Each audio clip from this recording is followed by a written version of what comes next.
กองทัพเรือสหรัฐเปิดเผยแผนการสร้างเรือรบกองเรือทองคำที่ทะเยอทะยาน Wow, it's beautiful. It's the first renderings of what we're doing.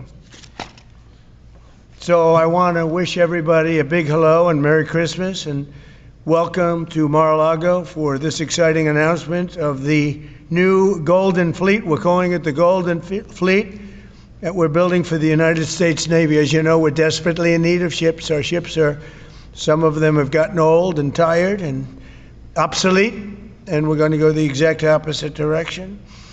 We're delighted to be joined by Secretary of War Pete Hegseth, who's doing a fantastic job, and Secretary of the Navy John Phelan. Marco Rubio is here, who gave a great few words toward the end of last week. He spoke for a couple of hours on what a good job we're doing, which is true.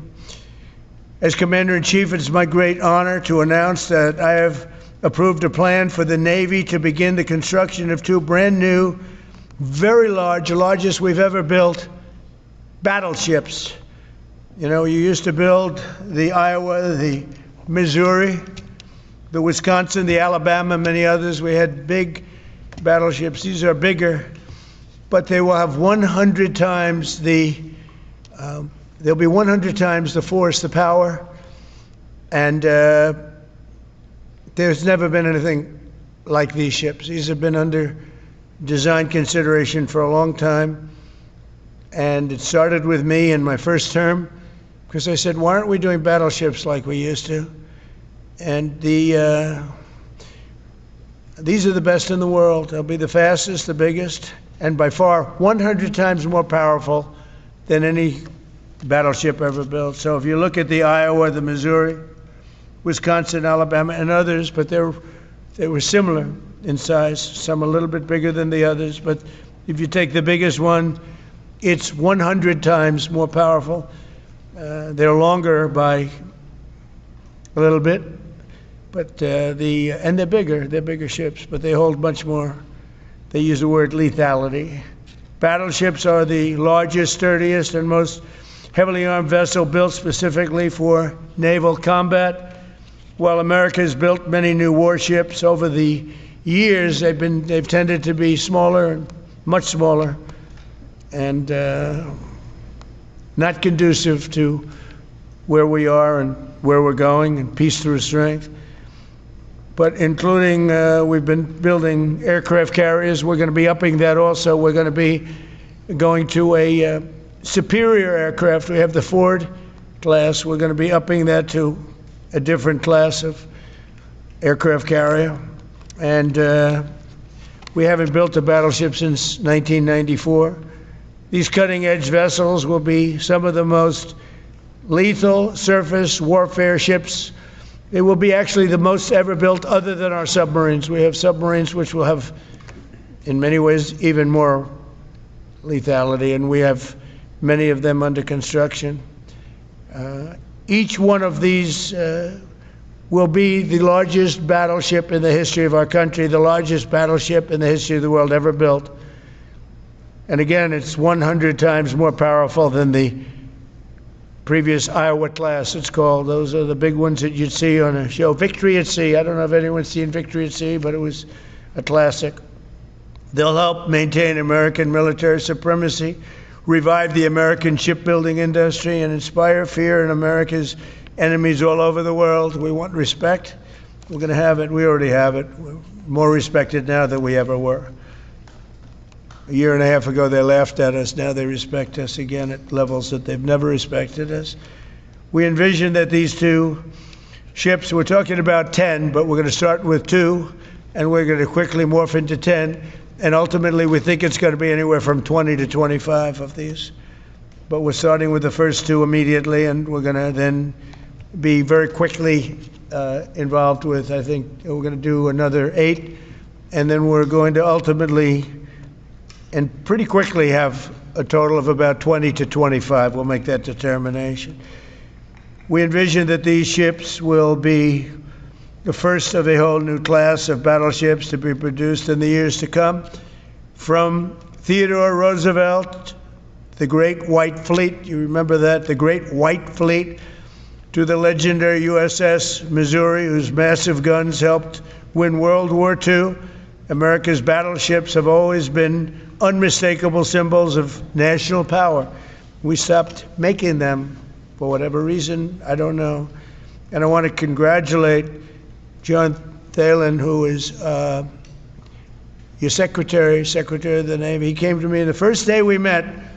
He talked about battleships, and I said, "You're absolutely on the right track." He said, "Why are we doing other things? We have missiles, which are much more expensive." By the way, these battleships have tremendous numbers of missiles, but they also have guns. And in many ways, guns can do the trick just as well as missiles at a tiny fraction of the cost.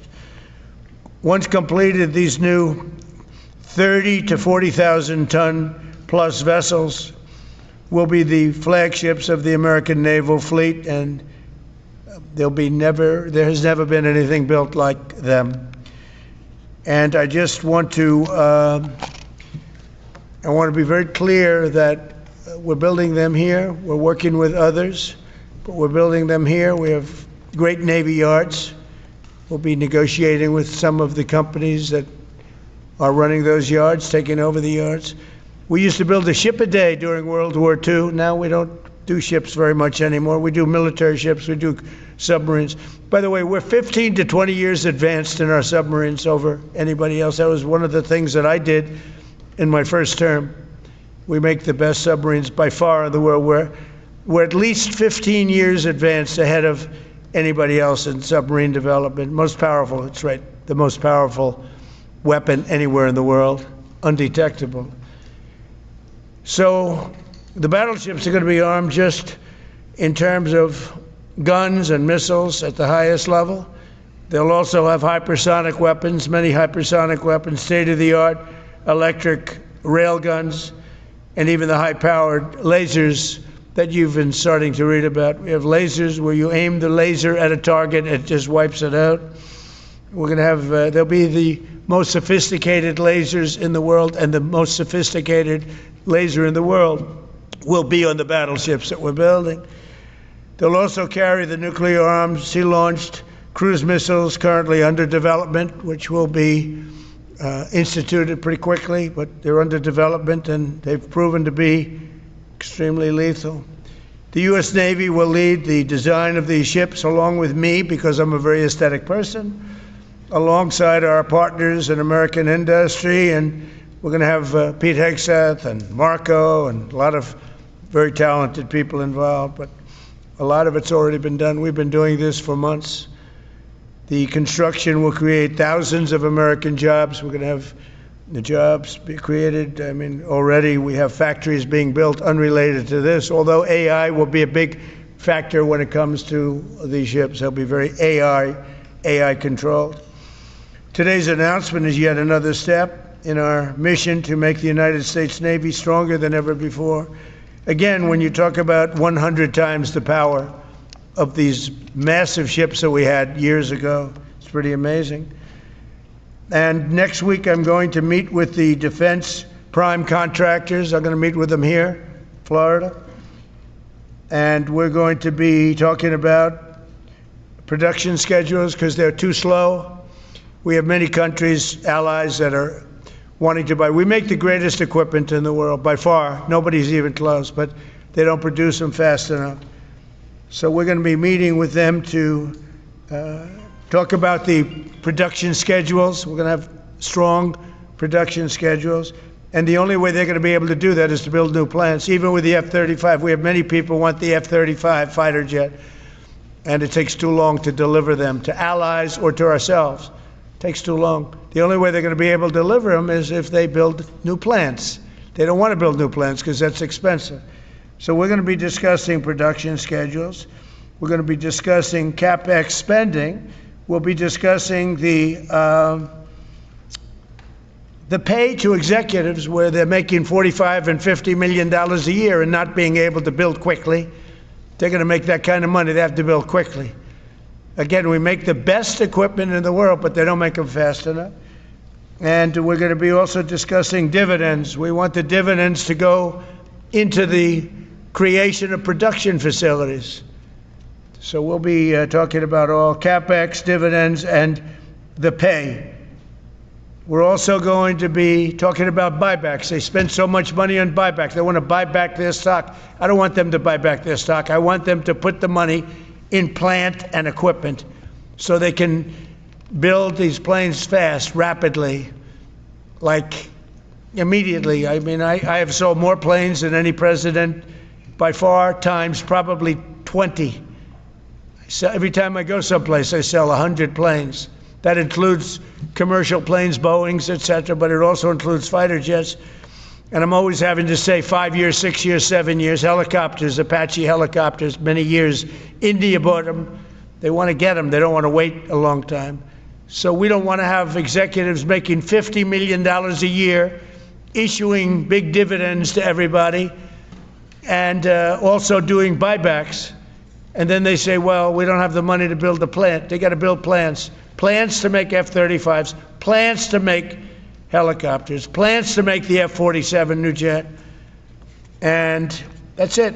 And that's what I'm going to be talking to them about. They're going to start spending money on building airplanes and ships and the things that we need, not in 10 years and 15 years. We need them now. And we're strong about it. Last week, the Navy announced a brand new class of frigate, and they're going to be working with the South Korean company. Hanwha, a good company, recently agreed to invest $5 billion in Philadelphia Naval Shipyard. We're opening up the Philadelphia Shipyard, once a great yard. Now it was a long time ago decommissioned, but now it's reopening. Working with the Navy and working with private companies.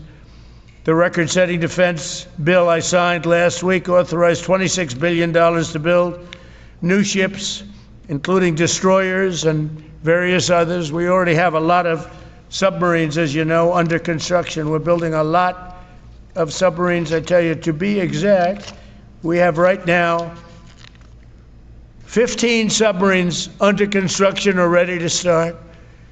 And we have, again, the greatest submarine in the world with our technology, like they talk about chips. Well, I would say submarines are a bigger deal than chips. We're at least 15 years ahead of any other competitor. China, Russia, nobody can come close. We're also building right now 3 large aircraft carriers in addition to the ones we have. And we have, actually, interestingly, we have a lot of submarines. How many submarines do we have now altogether, approximately? Huh? Today. What? Over 30. We have over 30. But these are the super duper subs, and there's nothing like them. So we're going to be doing from 12 to 15 brand new submarines. We have a couple of other things going on. We'll be building other elements of Navy. We'll be fixing up headquarters. We'll be fixing up places for our great sailors to live. And we're going to be working very hard with companies, but we're also going to be penalizing companies that aren't doing a good job. For instance, when they built the Ford, Gerald Ford, the cost overruns were ridiculous. That was done in Norfolk, Virginia. We're going to be talking about that with that company. The cost overruns were out of control. In World War II, the United States built upwards of 4 ships per day. Can you believe it? 4 ships a day, on average. And now there weren't all big warships, but there were ships, freighters, tankers. And it's a tragedy that we allowed this incredible capability to just go astray. We don't do that much anymore. We do build our warships, but that's about it. But that's a lot. We're going to restore America as a major shipbuilding power. We're going to ensure the USA is the most powerful fleet anywhere in the world, and long into the future, with battleships helping lead the way, and the submarines that, again, nobody competes with us on submarines. So I just want to thank everybody, and I'd like to ask Secretary Hegseth to say a few words, followed by the Secretary, but if you would, Secretary of the Navy.